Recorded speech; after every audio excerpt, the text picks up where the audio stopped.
The rain hammered against the stained glass windows of St. Catherine's Church like an omen. Each droplet a tiny fist against the sacred walls.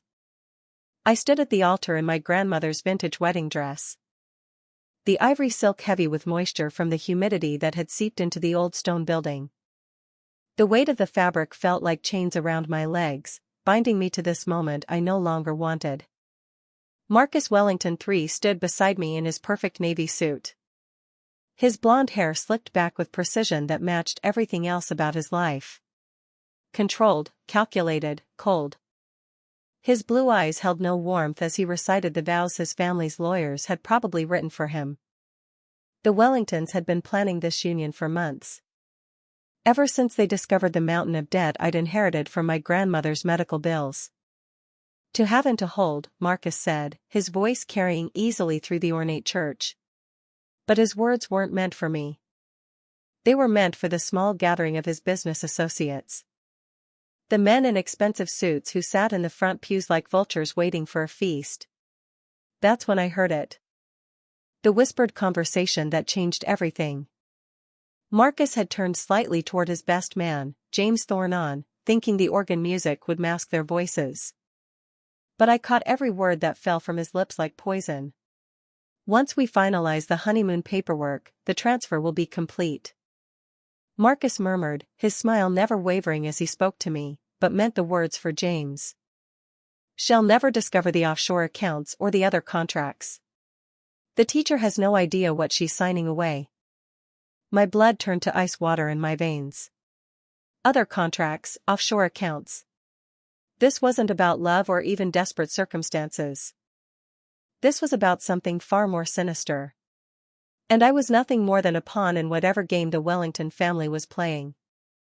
The priest continued his ceremony, oblivious to the fact that my world was crumbling beneath the ivory silk of my grandmother's dress. The same dress she'd worn when she married my grandfather in this very church 60 years ago. She'd believed in love then. She'd believed in forever. I wasn't going to make her mistake. If anyone can show just cause why this couple cannot lawfully be wed, speak now or forever hold your peace. The silence stretched like a held breath. Marcus' grip on my hand tightened, his fingers pressing against my grandmother's antique ring until it bit into my skin. A warning, a reminder that I belonged to him now, body and soul, and whatever debts he'd convinced me I owed. But I didn't belong to anyone. I object. I whispered so quietly that only Marcus heard me. His perfect smile faltered for just a moment. Bella, don't be ridiculous. We've come this far. I object, I said again, louder this time. Loud enough for the priest to hear, for the vultures in their expensive suits to turn and stare. I can't do this. I won't do this. The words tumbled from my lips like a dam breaking. 26 years of being told what to do, what to want, what to accept, finally bursting free. I yanked my hand from Marcus' grip and stepped back, the train of my dress catching on the altar steps. Bella. Marcus' voice dropped to a dangerous whisper. Think very carefully about what you're doing. Your debts won't disappear just because you've developed cold feet.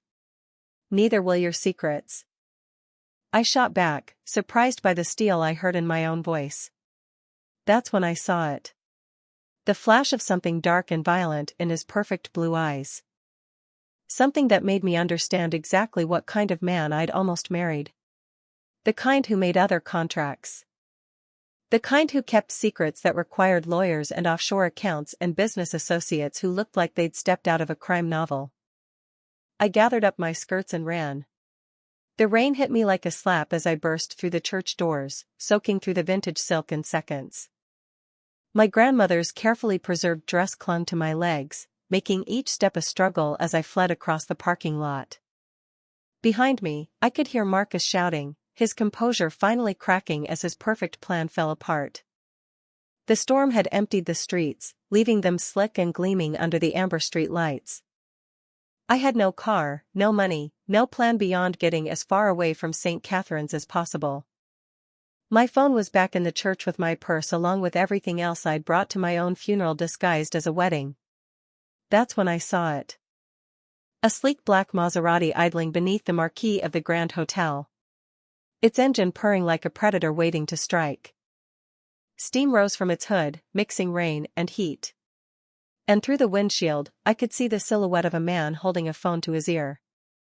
Desperation makes people do stupid things. Desperation makes school teachers from broken families climb into strangers' cars in the middle of thunderstorms because any unknown danger feels safer than the known threat chasing them through the rain. I yanked open the rear passenger door and threw myself inside. My sodden wedding dress spreading across the leather seats like spilled milk. The interior smelled of expensive cologne and something darker underneath. Danger maybe. Or power. The kind of scent that clings to men who never have to ask twice for what they want. The man in the driver's seat ended his phone call with a sharp curse and turned to look at me through the rearview mirror. I caught a glimpse of dark hair, sharp cheekbones, and eyes the color of winter storms before he spoke. What the hell? Please, I interrupted, my voice breaking on the word. Please, just drive. I'll pay you whatever the meter says. I'll give you everything I have.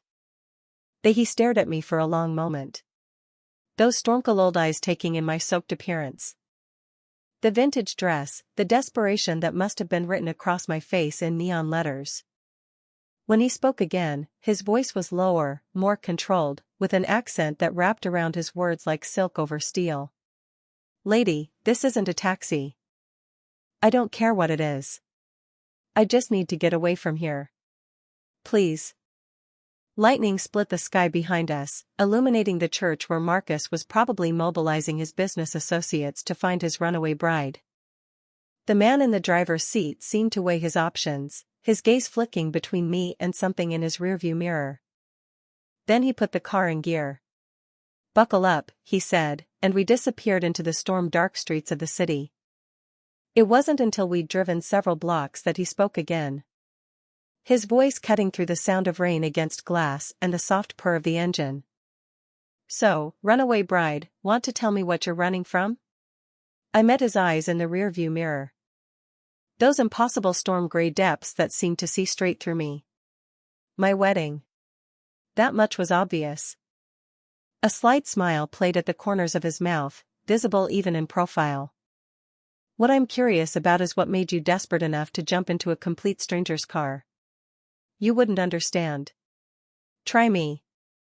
Something in his voice made me believe he might actually understand the kind of desperation that drives a person to burn their entire life down in a single moment. So I told him about Marcus, about the whispered conversation. About the debts and the contracts and the feeling that I'd been nothing more than a signature on paperwork to the man I'd almost married. He listened without interruption, occasionally nodding or making a soft sound that might have been sympathy or understanding. When I finished, he was quiet for so long I thought he might not respond at all. Then he said the words that should have terrified me, but somehow didn't. Lady, you just escaped your wedding and climbed into the car of the most dangerous man in this city. The row iron gates swung open like the jaws of some ancient beast, revealing a driveway that stretched through manicured gardens toward a mansion that shouldn't exist in the real world. I pressed my face to the rain-streaked window, watching as we climbed toward a structure that belonged in architectural magazines. Or the fevered dreams of men with more money than morality. What is this place? I whispered, my breath fogging the glass. Home, he said simply, as if that single word explained everything. The Maserati came to a stop beneath a covered portico, where men in dark suits materialized from shadows I hadn't noticed before. They moved with the fluid precision of dancers. But there was nothing graceful about the bulges beneath their jackets, or the way their eyes swept the surroundings with military alertness. My rescuer, my captor, I was beginning to realize, stepped out of the car and straightened to his full imposing height. In the soft lighting of the portico, I got my first clear look at him, 6 feet 3 inches at least. With the kind of build that spoke of discipline and violence kept carefully in check.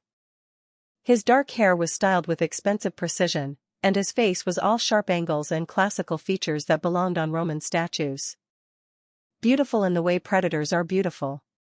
Dangerous in ways I was only beginning to understand, Senor Gambino, one of the suited men said, opening my door with deferential courtesy. Everything is prepared as you requested, Gambino. The name hit me like a physical blow.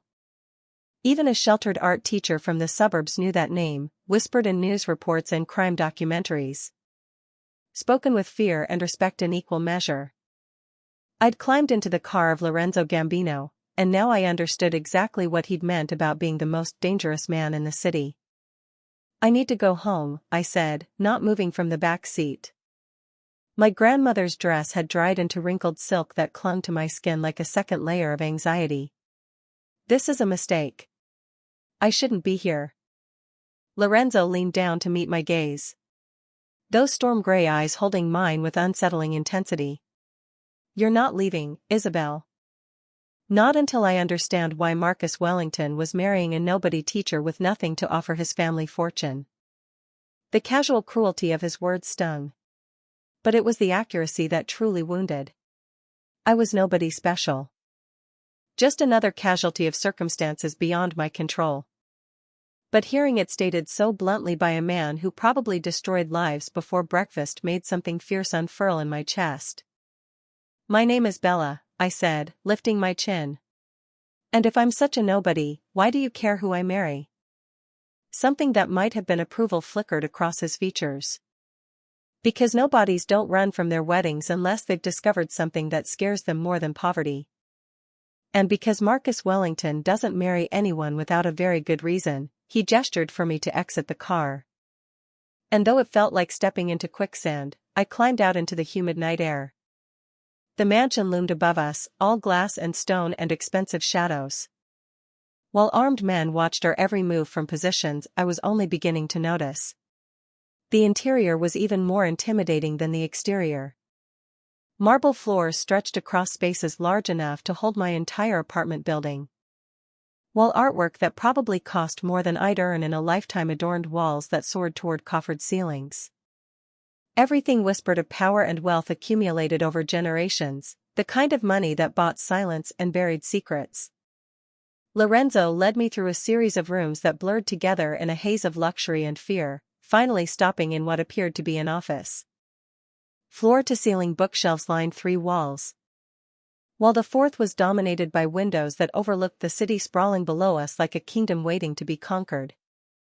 A massive desk commanded the center of the room, its surface bare except for a single manila folder. Sit, Lorenzo said, gesturing toward one of the leather chairs facing the desk. I remained standing. I want to leave now. I'm sure you do. He moved to a bar cart and poured himself 2 fingers of amber liquid that caught the light like liquid gold. Unfortunately, that's not an option until we reach an understanding. About what? He lifted the manila folder from his desk and held it out to me. About this. My hand shook as I opened it. But nothing could have prepared me for what I found inside. Photographs of me at various ages, school records, employment history, medical records, even copies of my grandmother's death certificate. And the subsequent debt notices that had driven me into Marcus Wellington's arms. My entire life laid bare in black and white, catalogued with the thoroughness of a criminal investigation. How did you get this?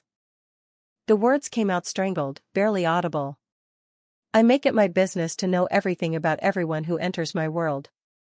However briefly, Lorenzo settled behind his desk, cradling his drink like a weapon. Isabel Santos, 26 years old, orphaned at 16 when your parents died in a car accident. Raised by your grandmother until she passed last year from complications related to diabetes.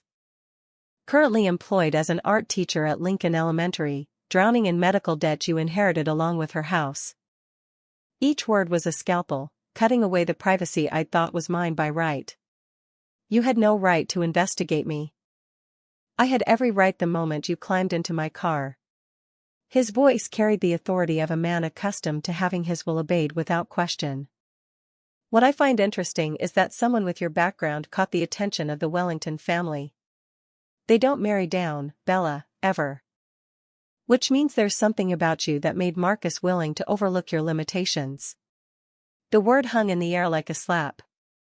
Limitations, as if my poverty and lack of connections were character defects rather than circumstances beyond my control.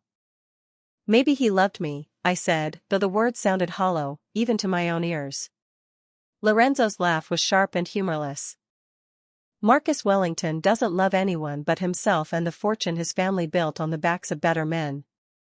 If he wanted to marry you, it was because you offered something he needed. The question is what? I stared at the photographs scattered across his desk.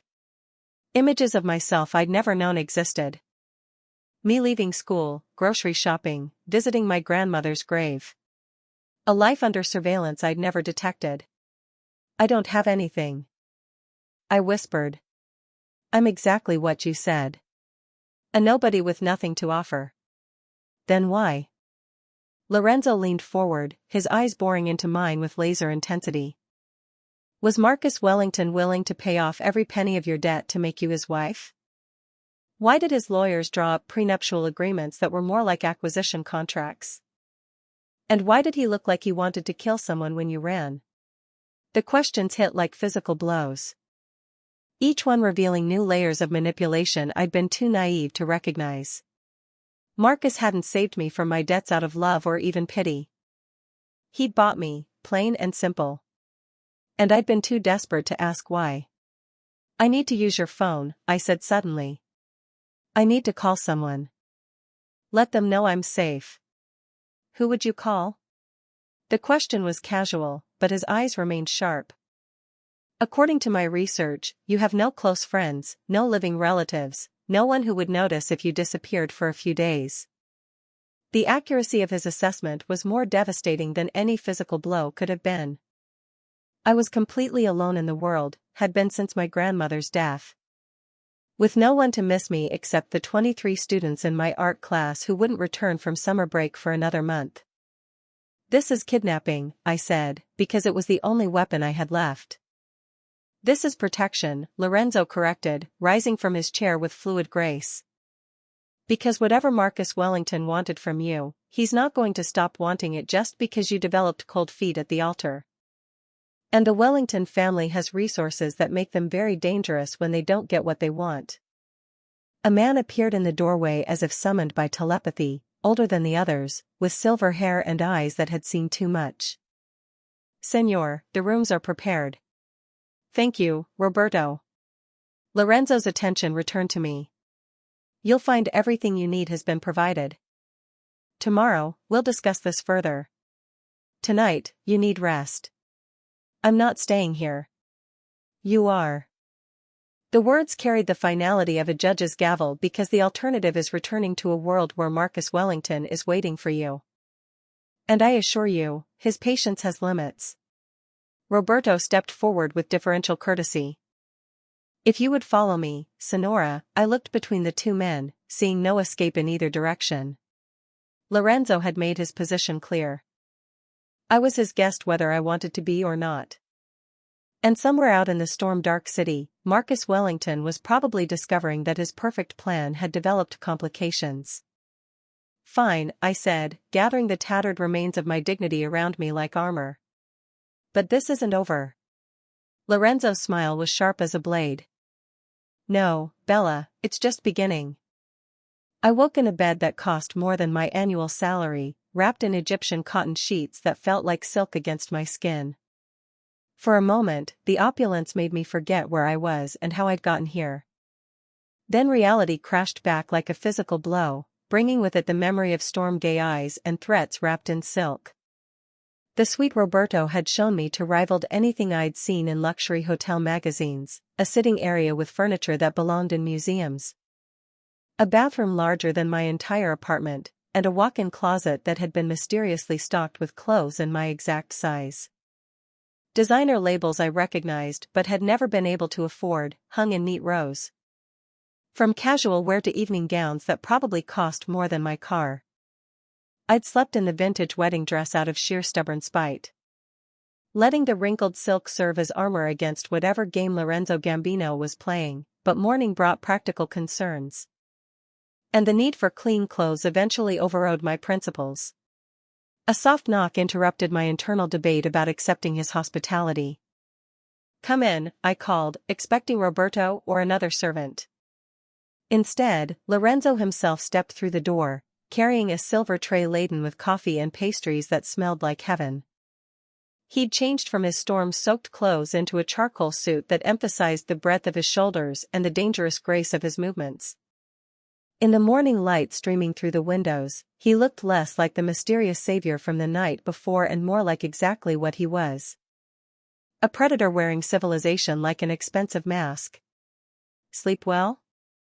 He asked, setting the tray on the sitting area's coffee table with movements that spoke of old-world manners drilled into him from birth. As well as anyone can when they're being held against their will. I remained by the windows, using distance as my only defense. You're not a prisoner, Bella. You're a guest under my protection. Guests can leave when they want to. That ghost of a smile played at the corners of his mouth, not when leaving would get them killed. The casual mention of death sent ice through my veins, but I refused to let him see my fear. You're being dramatic. Am I? He moved to the windows, stopping close enough that I could smell his cologne. Something expensive and masculine that made my pulse quicken despite every rational thought screaming warnings. Tell me, when was the last time you spoke to Marcus? Yesterday at the church. When I ran. And you think he simply accepted your decision and moved on? The question hung in the air between us, heavy with implications I didn't want to consider. Marcus Wellington wasn't the type to accept rejection gracefully. Especially not public humiliation in front of his business associates. He doesn't love me enough to fight for me, I said, though the words felt hollow. Love has nothing to do with this. Lorenzo's voice dropped to that dangerous whisper I was beginning to recognize as his most deadly tone. Whatever arrangement he had with you, whatever he needed you for. It's worth more than wounded pride. Men like Marcus don't give up easily when they've invested time and money in an outcome. I wrapped my arms around myself, suddenly cold despite the warmth of the morning sun. You're trying to scare me. I'm trying to keep you alive. Why? The question burst from me with more force than I'd intended. Why do you care what happens to some nobody teacher? What's in this for you? For the first time since I'd met him, Lorenzo looked genuinely surprised by a question. He studied my face as if I were a puzzle he couldn't quite solve. His storm gray eyes searching for something I wasn't sure I wanted him to find. Maybe I don't like seeing innocents caught in crossfires they didn't create, he said finally. And maybe you're not telling me the whole truth. Truth is a luxury in my world, Bella. One that can get people killed. He moved away from the windows and I found myself watching the fluid grace of his movements. The way his suit jacket couldn't quite hide the evidence of violence that had shaped his body. There were scars, I realized, seeing the way he favored his left shoulder almost imperceptibly. Eat something, he said, gesturing toward the tray he'd brought. We need to talk. I'm not hungry. You haven't eaten since yesterday morning. I can hear your stomach growling from here. Heat flooded my cheeks at the accuracy of his observation. My body was betraying me, responding to his presence and his care in ways my mind refused to accept. But the coffee smelled like salvation, and the pastries looked like they'd been crafted by angels. I perched on the edge of one of the silk-upholstered chairs, maintaining as much distance as possible while still reaching the coffee. The first sip was perfect, rich and strong with just enough cream to take the edge off. Exactly how I preferred it, though I'd never told him. How did you know? I asked. Know what? How I take my coffee, the clothes in the closet, my size, my style. How did you know all of that? Lorenzo settled into the chair across from me, cradling his own cup with hands that had probably killed men. I make it my business to know things. That's not an answer. It's the only answer you're going to get. We sat in silence for several minutes, the weight of unspoken questions pressing against the ornate walls of the suite. Finally, I couldn't stand it anymore. Show me the rest of your house, I said impulsively. His eyebrows rose slightly. Why? Because I'm going stir crazy in here. And if I'm your guest under protection, I should at least know where I'm being protected. Something that might have been amusement flickered across his features. All right. But there are rules, such as you don't go anywhere alone. You don't try to leave the property, and you don't ask questions about things that aren't your business. And what exactly is my business? Staying alive, he said simply. The tour that followed was a study in contradictions. Lorenzo's home was undeniably beautiful, filled with art and architecture that spoke of refined taste and unlimited resources. But it was also a fortress with security measures built seamlessly into the elegance. Cameras hidden behind mirrors, reinforced windows that looked like ordinary glass, and men in expensive suits stationed at strategic points throughout the property. It was in the library that I finally understood something important about the man who held my fate in his hands. The room was enormous with floor-to-ceiling bookshelves that held thousands of volumes. But these weren't display books chosen for their binding colors. These were books that had been read with cracked spines and dog-eared pages that spoke of late nights and genuine intellectual curiosity. Dante, I said, running my finger along a particularly worn copy of the Divine Comedy. Shakespeare, Marcus Aurelius. I turned to look at him. You actually read all these? Is that so surprising? Most people in your profession aren't known for their literary interests. Most people in my profession are idiots who think violence is a substitute for intelligence. Lorenzo moved to stand beside me, close enough that I could feel the heat radiating from his body. I learned early that the mind is a more effective weapon than any gun. Is that what happened to your parents? Someone chose violence over intelligence. The question slipped out before I could stop it, born from genuine curiosity rather than calculated probing. Lorenzo went very still, his expression shuddering in a way that made me wish I could take the words back. That's not your business, he said quietly. I'm sorry. I didn't mean to. They died when I was 15. The words came out clipped, precise, as if he were reciting facts from a case file. Rival family decided to send a message. Car bomb outside their favorite restaurant. I inherited an empire built on blood and violence, and I've spent every day since trying to make it into something different. The pain in his voice was carefully controlled. But I could hear it anyway, bleeding through the careful composure he wore like armor.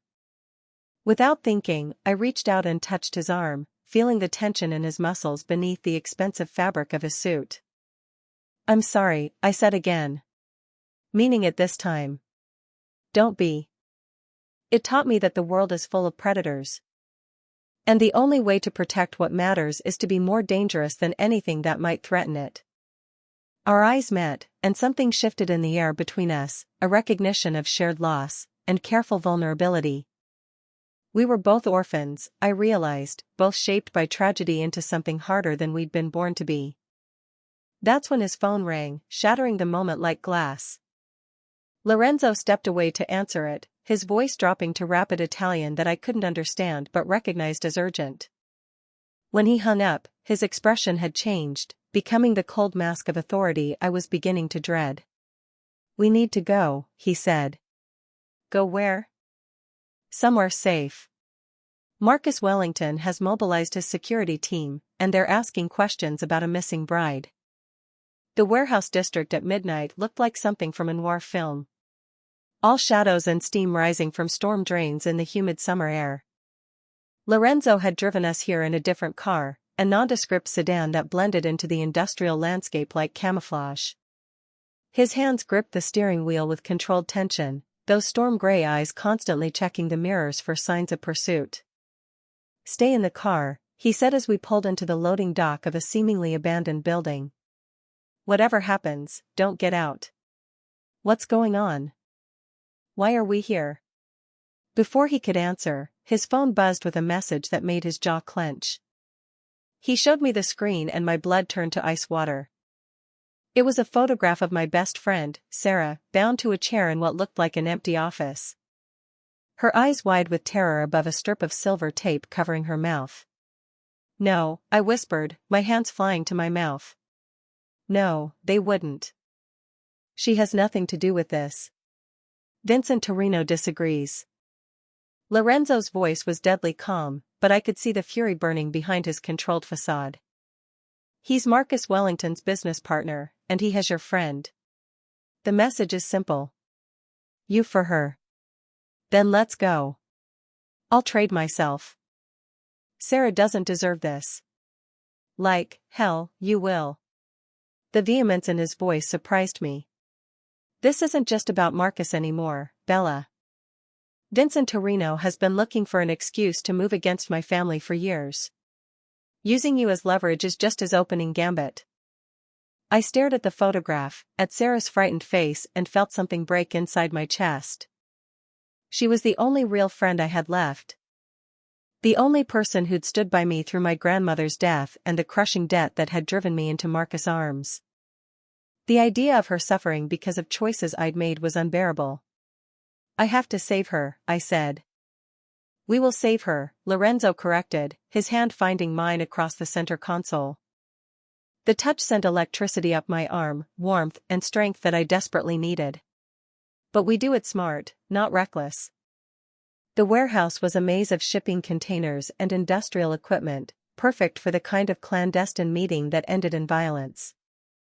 Lorenzo's men had arrived before us, taking positions in the shadows with military precision.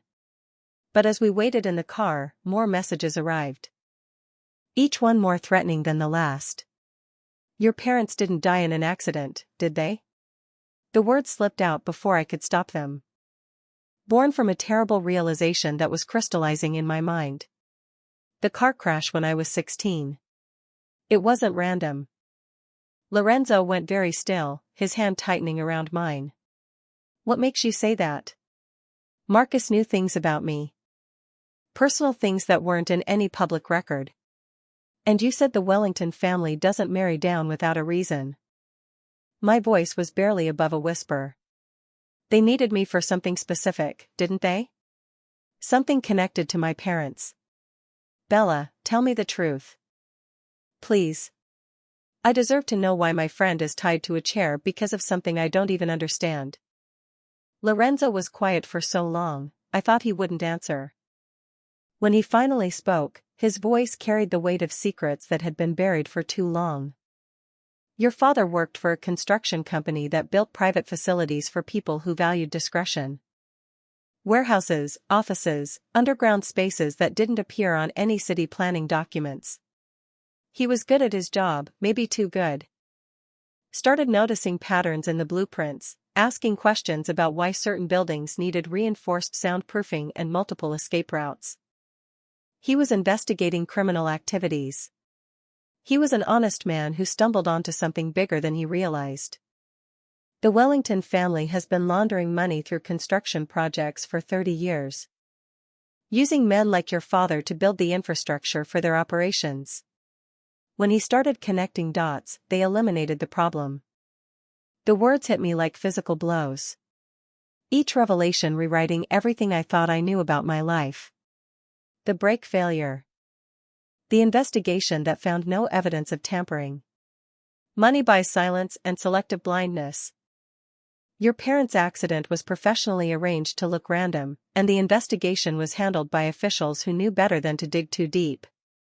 I pulled my hand free from his, suddenly needing distance from the man who just shattered my entire understanding of the past decade. And Marcus, why did he want to marry me? Because your father hid copies of the blueprints and financial records before he died.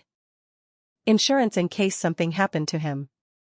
Marcus has been looking for them ever since, and marrying you was his way of getting legal access to everything you inherited. The pieces fell into place with sickening clarity. The hasty courtship, the generous offer to pay my debts, the prenuptial agreement that gave him rights to everything I owned. I'd been so grateful for his rescue that I'd never questioned his motives. Never wondered why a wealthy man would want to marry someone so far beneath his social station. Where are they? I asked. The documents my father hid. That's what everyone wants to know. I don't have them. I've never seen anything like that. Maybe not. But Marcus believes you know where they are. And Vincent Torino is willing to torture your friend to make you talk. The sound of approaching vehicles cut through the night air, their headlights sweeping across the warehouse walls like searchlights. Lorenzo's phone rang, and he answered with a sharp, "What?" His expression darkened as he listened. "How many?" "All right, move to positions 2 and 3. And remember, the girl stays alive no matter what." He ended the call and looked at me with something that might have been apology in his storm-gray eyes. "They brought more men than we expected. This is going to get ugly fast." "I don't care. I won't let Sarah die because of me, and I won't let you walk into a trap that gets you both killed." Lorenzo cupped my face in his hands, his thumbs brushing across my cheekbones with surprising gentleness. "Trust me, Bella. Let me handle this." "Why should I trust you? You've kidnapped me, investigated my life without permission, and now you're telling me everything I believed about my parents was a lie." "Because despite all of that, I'm the only person in this godforsaken city who gives a damn whether you live or die." Before I could respond, he leaned forward and kissed me. It wasn't gentle or tentative, but fierce and desperate. As if he were trying to transfer some essential part of himself to me through the connection of our mouths. I should have pushed him away, should have been thinking about Sarah and the danger we were walking into. Instead, I found myself kissing him back with equal intensity. My hands fisting in the fabric of his shirt as if I could anchor myself to him against the storm that was threatening to destroy everything I thought. I knew. When we finally broke apart, both breathing hard, the warehouse district around us had erupted into chaos. Gunfire echoed off the concrete walls, and the air filled with the acrid smell of smoke and violence. Lorenzo's men were already in motion, shadows moving with deadly purpose through the maze of containers and equipment. "Stay down," Lorenzo ordered, checking the weapon he'd pulled from beneath his jacket. "No matter what happens, don't try to be a hero." But as he prepared to step into the gunfight that would determine whether any of us lived to see morning, I realized that heroes weren't born from safety and comfort. They were forged in moments like this. When the choice between courage and cowardice meant the difference between losing everything and fighting for the people you couldn't bear to lose. "Lorenzo," I called as he reached for the door handle. "Be careful." His smile was sharp as a blade. Beautiful and terrible in the reflected glow of muzzle flashes. "Careful is what got us into this mess, Angel. Time to be dangerous." Then he was gone, disappearing into the warehouse where Sarah's life hung in the balance. And the truth about my parents' death waited to be written in blood and gunpowder on the concrete floors of Vincent Torino's choosing. The gunfight lasted 23 minutes. I counted every second while crouched in the back seat of Lorenzo's sedan. My grandmother's voice echoing in my memory with words I hadn't thought about in years. "If something happens to me, mija, remember where the butterfly lands when the sun sets." She always knew the important places. At the time, I thought she was talking about her garden, about the painted lady butterflies that visited her sunflowers every evening. But as bullets shattered warehouse windows and men shouted orders in multiple languages, a different memory surfaced. The butterfly painting she'd commissioned for my 16th birthday, hanging in her bedroom, where the afternoon light hit it just right. Behind that painting, she'd said there was a special place where important things were kept safe. When the silence finally came, it was more terrifying than the chaos that preceded it. Lorenzo emerged from the warehouse carrying Sarah, who was conscious but shaking, her wrists raw from rope burns. And her eyes holding the kind of trauma that would take years to heal. Behind him came his men supporting a figure I recognized as Vincent Torino. Alive but clearly defeated. "Is she all right?" I asked, reaching for Sarah as Lorenzo helped her into the car. "She will be," he said, his voice rough with exhaustion and something that might have been relief. Torino talked. "The whole operation is bigger than we realized." Sarah collapsed against me, her body trembling with shock and adrenaline.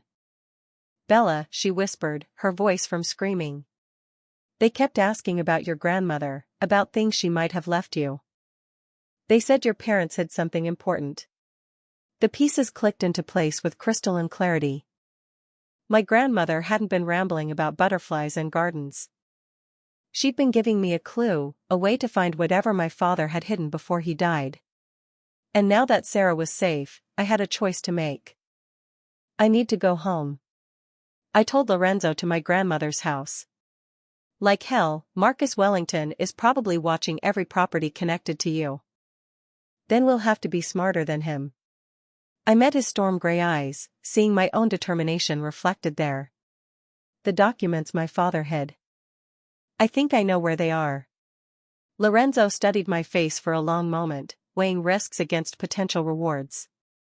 Finally, he nodded. We do this my way.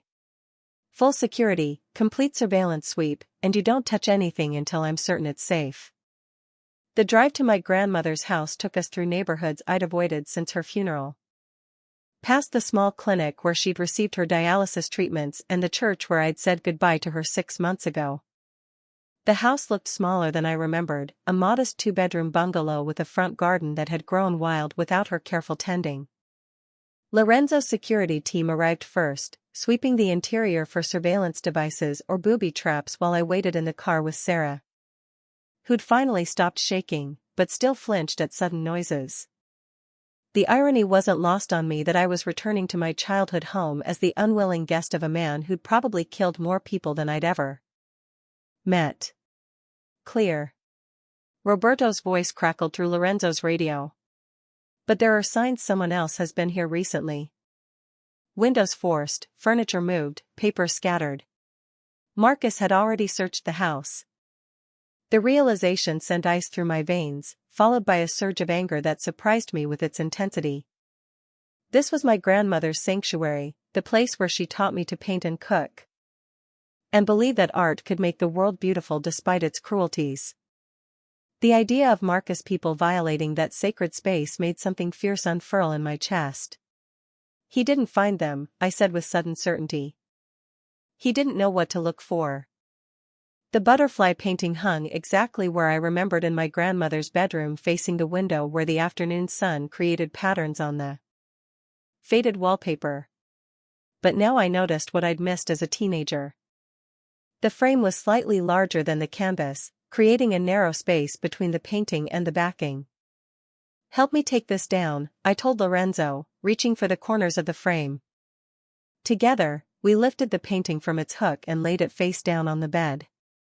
The backing was held in place with small metal clips, and when we removed them, a manila envelope fell onto the bedspread like a secret, finally ready to be revealed.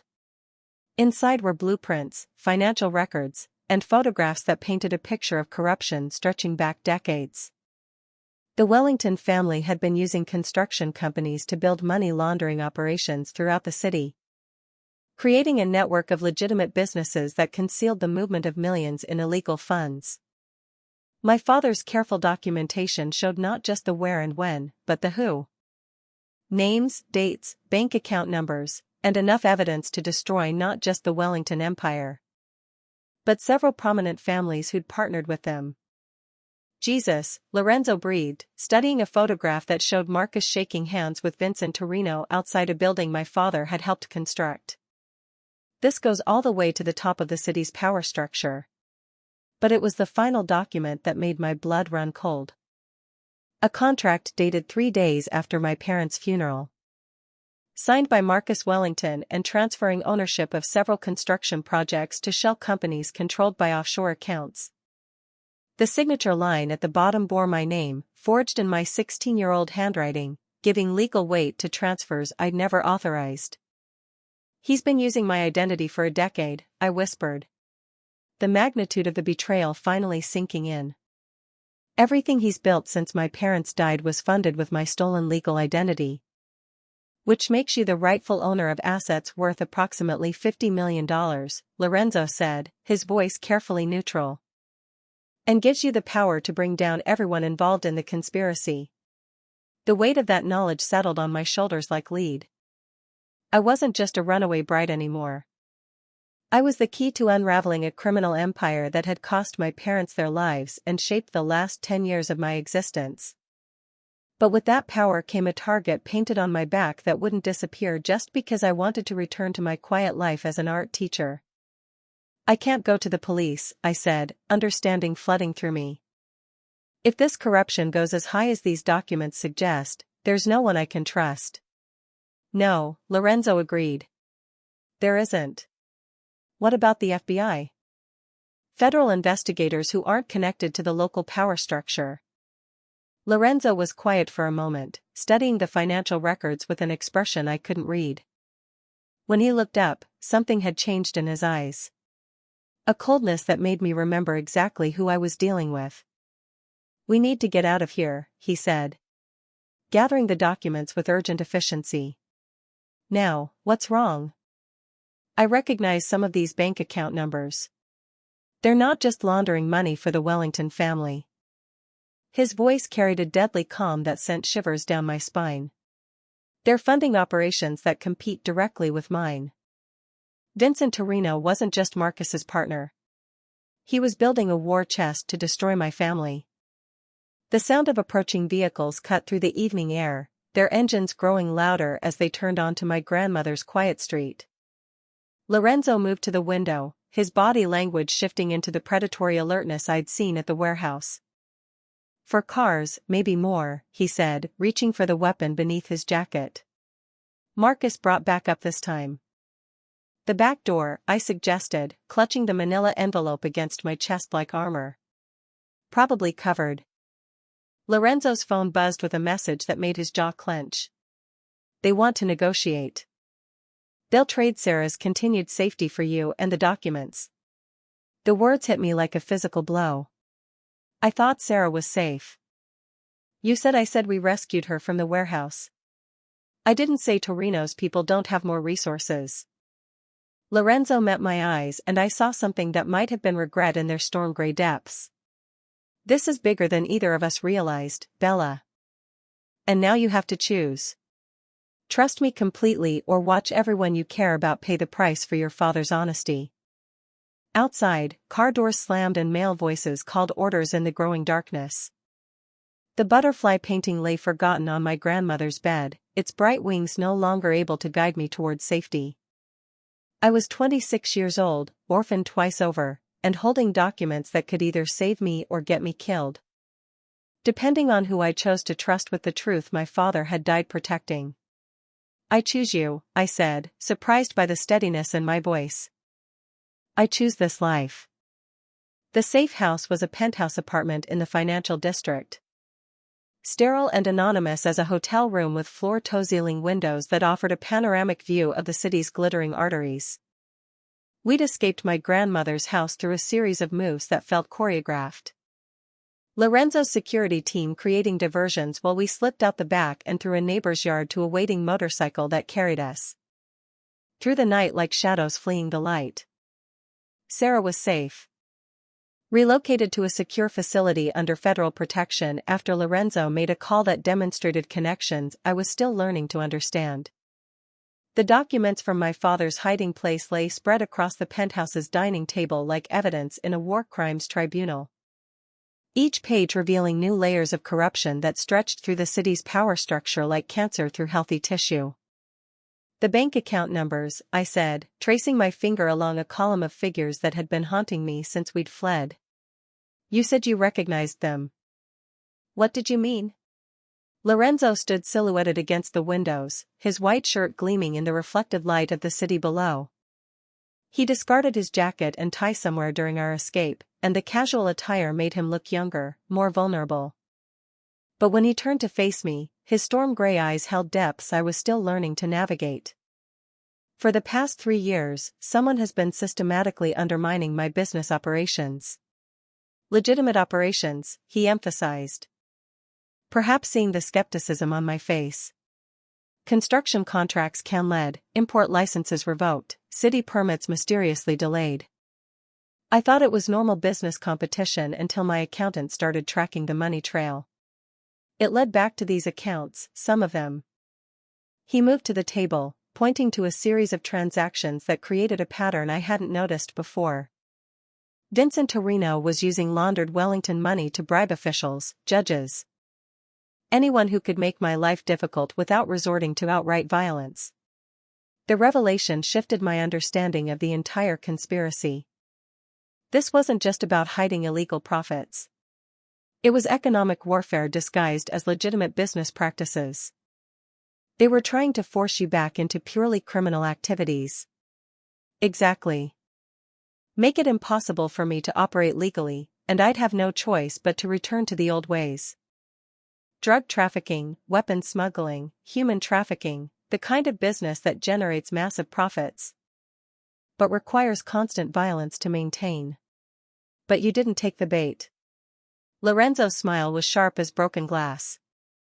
I've spent 8 years building something different. My father's generation ruled through fear and bloodshed. But that model doesn't scale in the modern world. Real power comes from being indispensable to the legitimate economy, not from being its enemy. I studied the financial records with new understanding. Seeing how the Wellington family had been working to destroy Lorenzo's transformation from crime lord to business mogul. They needed you to be a monster so they could position themselves as the civilized alternative, while secretly being far worse monsters than I ever was. The weight of that truth settled between us.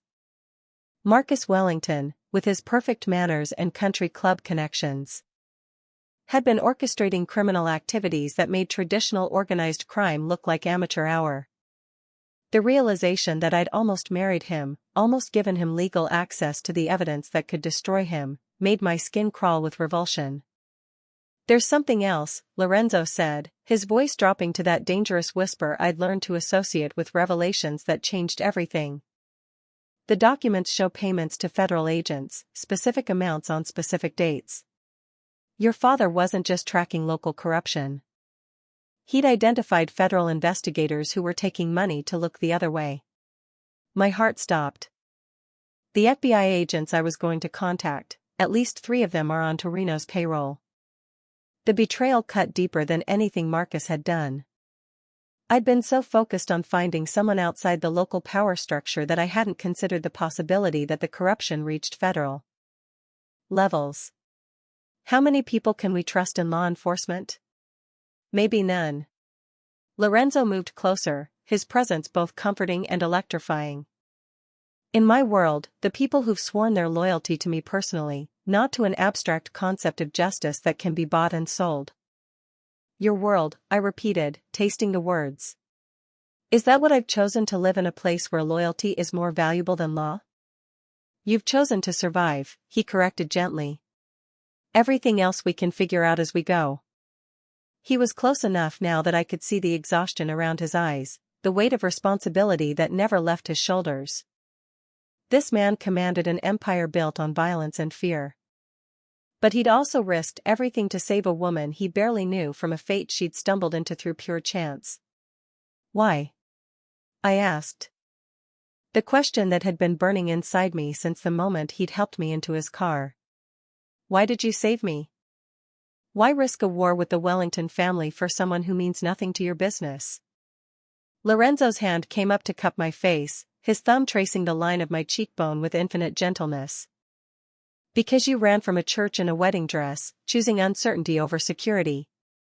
Because you tend to wounded men without asking what they've done to deserve their scars. Because you paint butterflies and teach children to see beauty in the world despite everything ugly that surrounds them. His words stripped away the defenses I'd been building since the moment I'd learned who he was.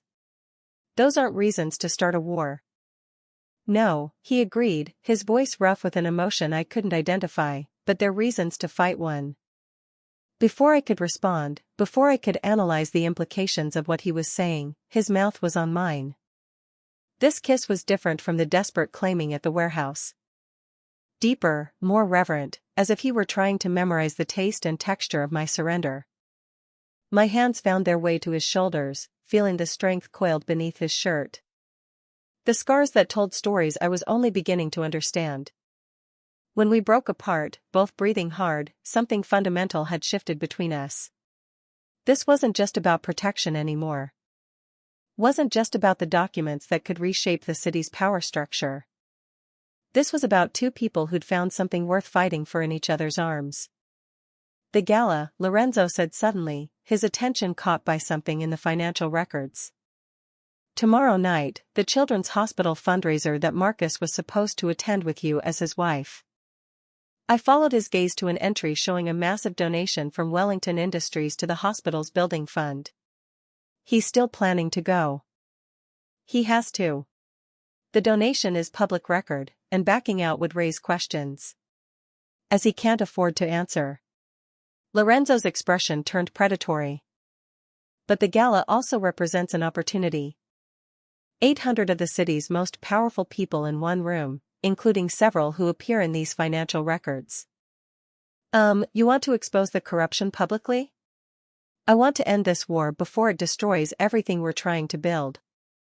His gray eyes met mine, holding a question I wasn't sure I was ready to answer.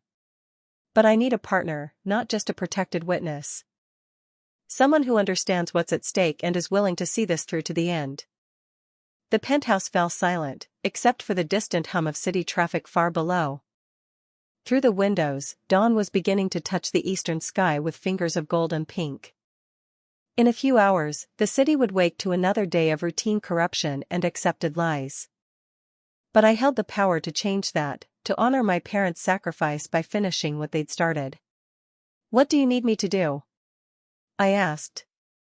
Lorenzo's smile was fierce and beautiful and terrible. I need you to walk into that gala as my partner and help me burn their empire to the ground. And after, when the smoke clears and the corruption is exposed. After, he said, pulling me against him as the first light of dawn painted the city in shades of hope and possibility. We build something better from the ashes. The Grand Metropolitan Hotel sparkled like a jeweled crown against the night sky. Its ballroom transformed into a wonderland of crystal chandeliers and champagne fountains for the Children's Hospital Gala. 800 of the city's elite mingled beneath soaring ceilings painted with cherubs and clouds, their designer gowns and perfectly tailored tuxedos, creating a sea of expensive elegance that masked the rot beneath. I stood at Lorenzo's side in a midnight blue gown that cost more than my annual teaching salary. Feeling like an imposter among these titans of industry and politics. But the weight of the documents in my purse, copies of the evidence that would destroy half the people in this room, reminded me that I belonged here more than any of them realized. I wasn't just Lorenzo Gambino's date for the evening. I was Justice wearing Valentino and carrying a metaphorical sword. Breathe, Lorenzo murmured against my ear, his hand warm and steady at the small of my back. He looked devastating in his black tuxedo, every inch the sophisticated businessman. But I could feel the coiled violence beneath his polished exterior. Remember, we're here to make an announcement, not start a massacre. Easy for you to say. You weren't supposed to marry into this world of corruption. No. I was born into something far worse and chose to make it better. His gray eyes found mine, holding steady despite the chaos we were about to unleash. Tonight we finish what your parents started. Across the ballroom, Marcus Wellington held court near the silent auction tables. His blonde hair perfectly styled and his smile as sharp as a razor blade. He brought a different date, some senator's daughter with empty eyes and a practiced laugh. But his attention kept drifting through the crowd as if searching for something he'd lost. When his gaze finally found mine, the hatred that flashed across his features was so intense, it nearly made me step backward. He knows, I whispered to Lorenzo. Good. Let him sweat while we set the stage. The evening's program began with speeches from hospital administrators thanking donors for their generosity. But I barely heard the words, too focused on watching the faces in the crowd. Identifying the men and women whose names appeared in my father's financial records. City councilmen who'd voted to approve construction projects in exchange for briefcases full of cash. Federal judges who dismissed cases against Wellington Industries despite overwhelming evidence of wrongdoing. Police commissioners who'd looked the other way while crimes were committed in broad daylight. All of them here tonight celebrating their charitable contributions while hiding the blood money that funded their lifestyles. Ladies and gentlemen, the evening's host announced, we have a special surprise presentation this evening. Mr. Lorenzo Gambino has asked to address our gathering. A murmur rippled through the crowd as Lorenzo stepped toward the podium. I knew many of these people had heard his name whispered in boardrooms and country clubs, knew what he represented to their carefully ordered world. But none of them had expected him to appear at their sacred fundraiser, forcing them to acknowledge his presence in their sanitized universe. "Thank you," Lorenzo said, his voice carrying easily through the vast ballroom. "I'm here tonight to talk about justice, about the price we pay when corruption masquerades as charity. When criminals wear tuxedos and hide behind philanthropic donations." The murmur grew louder, more agitated. Several couples near the back began moving toward the exits. But I noticed Lorenzo's security team had positioned themselves strategically throughout the room. No one was leaving until we'd finished our presentation. 10 years ago, Lorenzo continued. 2 honest people died because they discovered evidence of a conspiracy that reaches into every level of this city's government. Their deaths were made to look accidental, but their daughter survived, and she's been carrying their legacy ever since. He gestured for me to join him at the podium, and despite the terror coursing through my veins, I walked forward on unsteady legs. 800 pairs of eyes focused on me like spotlights, but it was Marcus Wellington's furious glare that held my attention. "Bella Santos," Lorenzo said, his hand finding mine and squeezing gently. "Daughter of Miguel and Carmen Santos, whose only crime was refusing to participate in the destruction of their city." I took the microphone with trembling fingers, feeling the weight of a decade's worth of lies pressing against my chest. "My parents died because they discovered that Wellington Industries was using construction projects to launder money for criminal organizations. They left behind evidence of corruption that reaches into the FBI, federal courts, and the city's highest offices." The ballroom erupted into chaos. Voices raised in protest and denial. Chairs scraping against marble floors as people tried to leave. The sharp sound of champagne glasses shattering as they hit the ground. But through it all, I kept speaking, my voice growing stronger with each revelation. "The man who was supposed to marry me yesterday, Marcus Wellington, has been using my stolen identity for 10 years to authorize financial transactions worth over $50 million. Money laundered through children's charities, hospital donations, and construction projects that created safe houses for human traffickers." "You lying," Marcus' voice cut through the noise as he pushed through the crowd toward the stage. His perfect composure had finally cracked, revealing the violent criminal beneath the tailored suit. "You have no proof of any of this." "Actually, I do."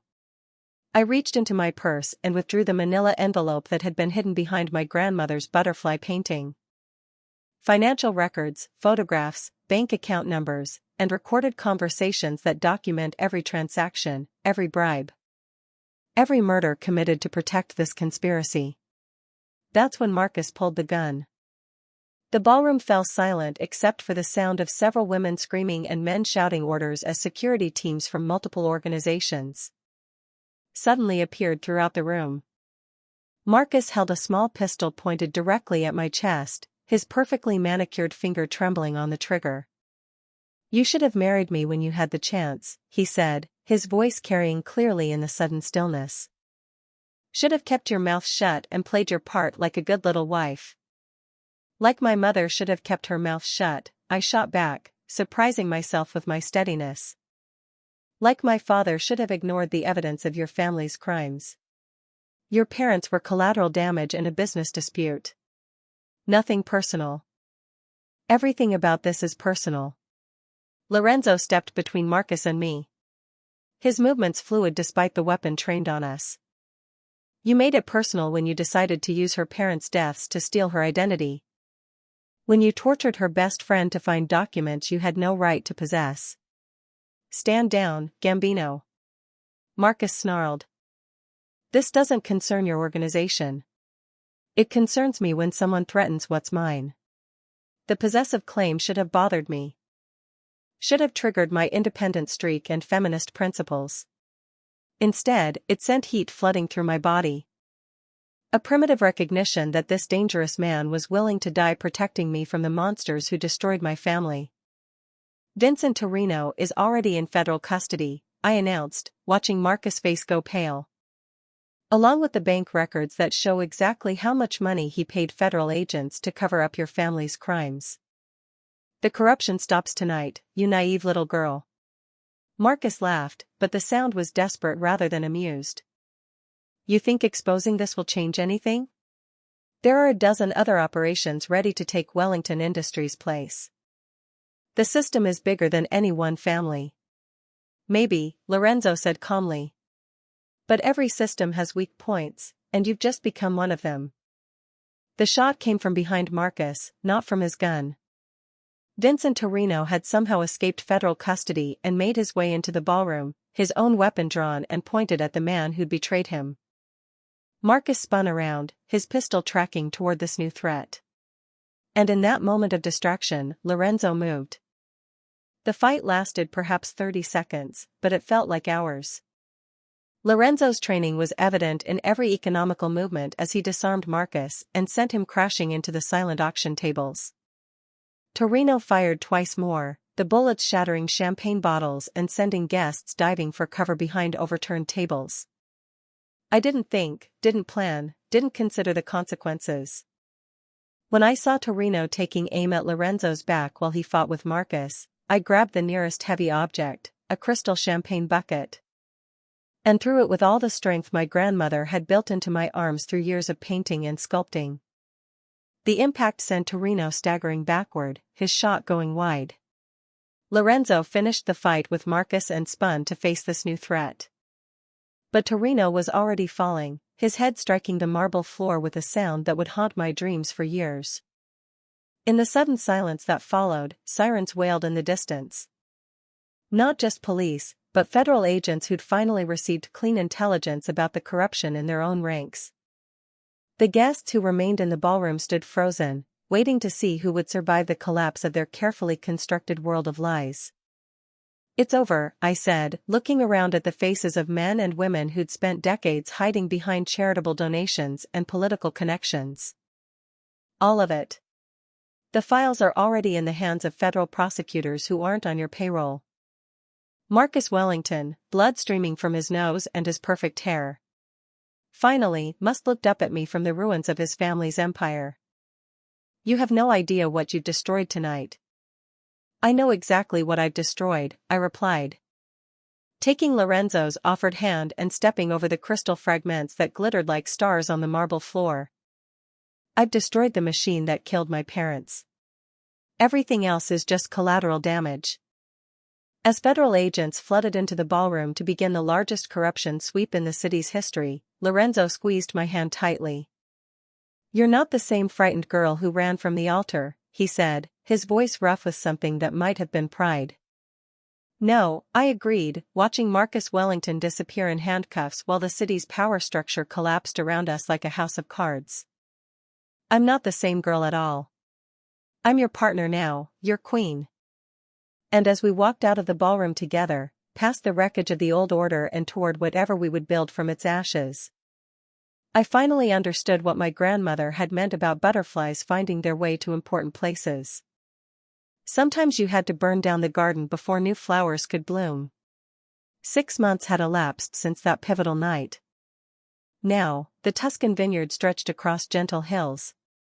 A landscape so exquisitely picturesque it could have been lifted directly from a Renaissance painting.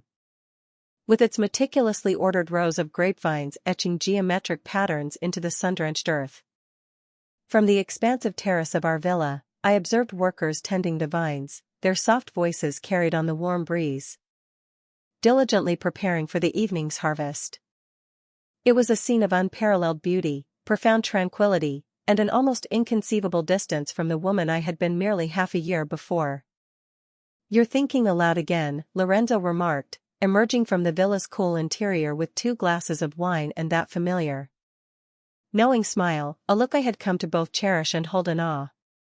He had shed his austere business suits for comfortable linen trousers and crisp white shirts, which highlighted the rich bronze hue his skin had acquired under the Italian sun.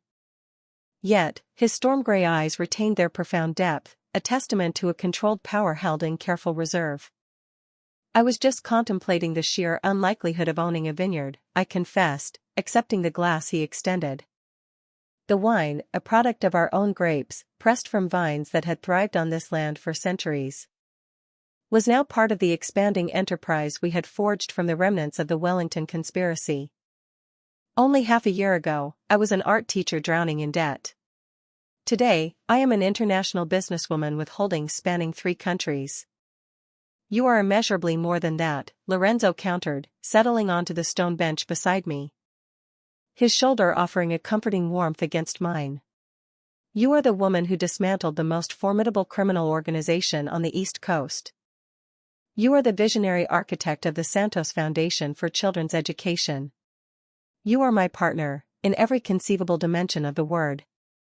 The Santos Foundation, my brainchild, was conceived as a way to honor my parents' memory while ensuring that the $50 million we had recovered from Marcus Wellington's illicit activities were directed towards a truly meaningful purpose.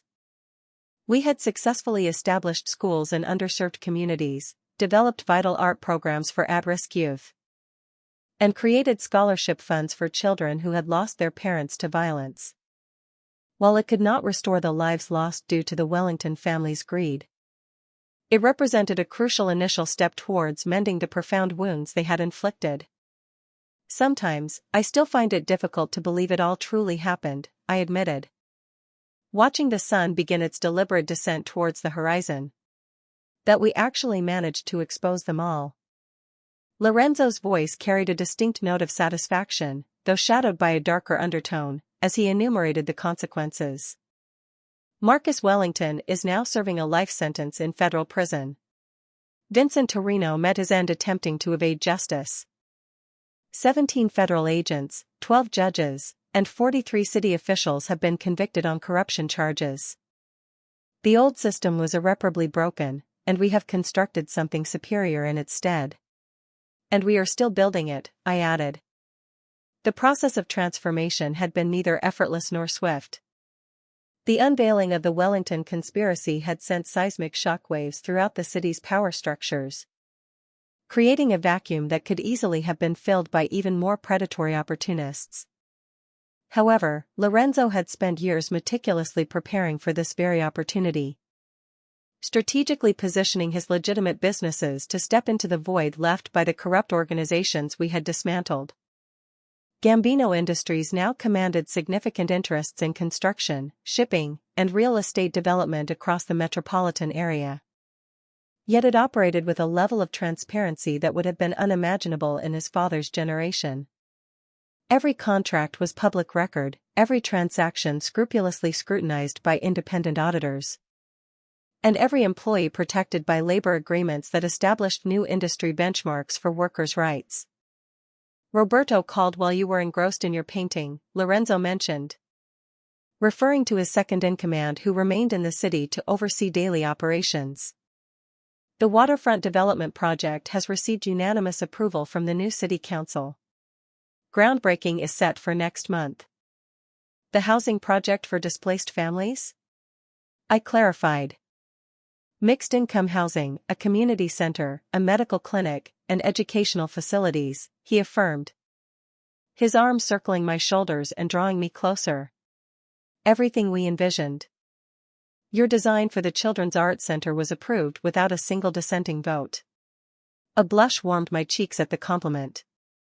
I had never ceased painting, even as my life underwent such profound, almost unbelievable transformations. Now, however, my art served a higher purpose, crafting environments where children could discover beauty and hope, irrespective of the darkness that might surround them. The architectural portfolio Lorenzo had commissioned for the waterfront project was, without doubt, some of my finest work, infused with an optimism I had never thought possible in my previous existence. Roberto also mentioned something else, Lorenzo continued, his voice dropping to that careful tone I had learned to recognize as signaling something significant.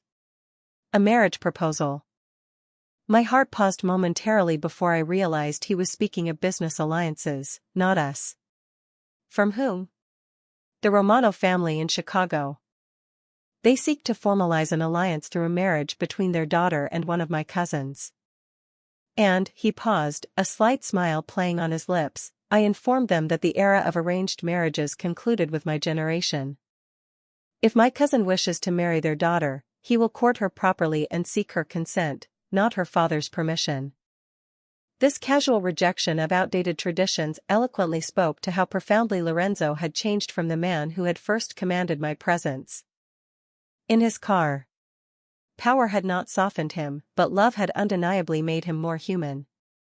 The fierce protector who had saved me from Marcus Wellington had evolved into a partner who valued my perspectives and cherished my independence.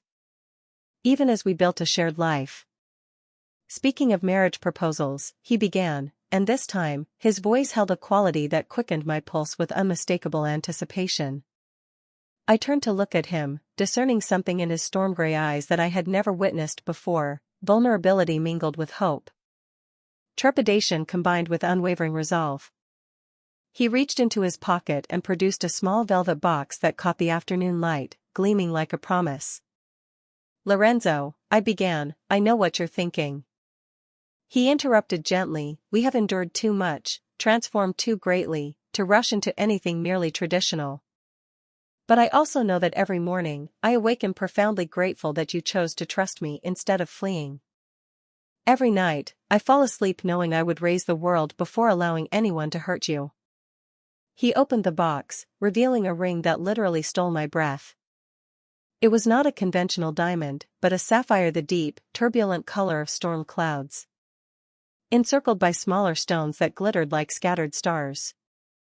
It was beautiful, utterly unique, and perfectly suited to the unconventional love story we had written together.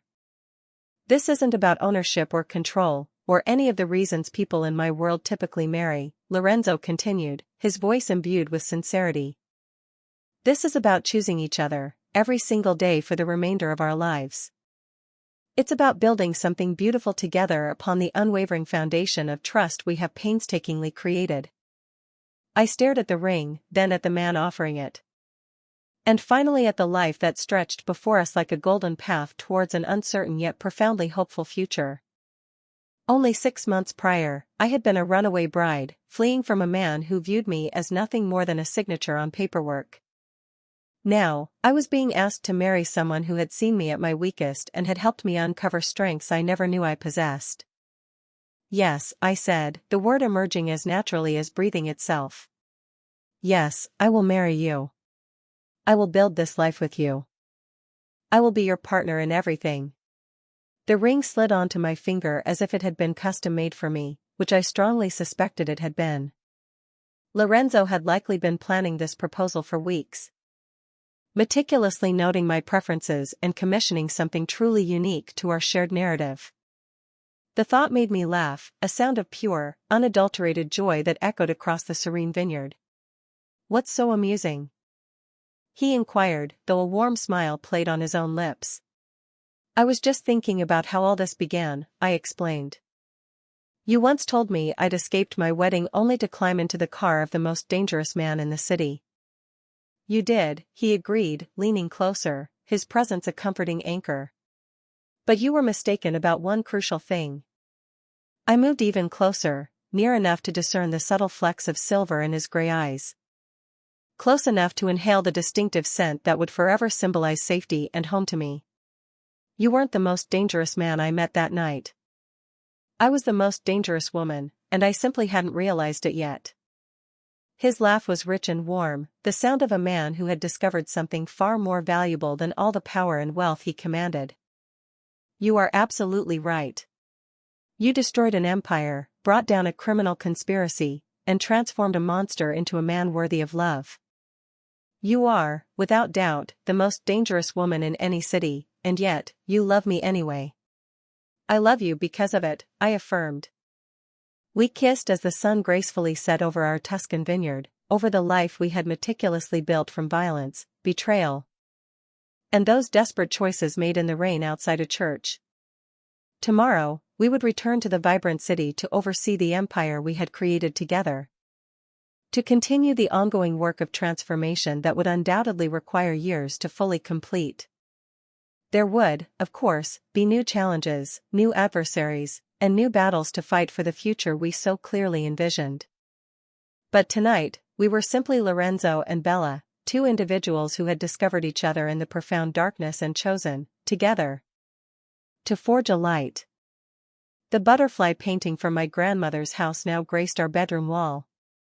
A cherished reminder that truly important things always find their rightful place, even when the path to reach it seems impossibly labyrinthine.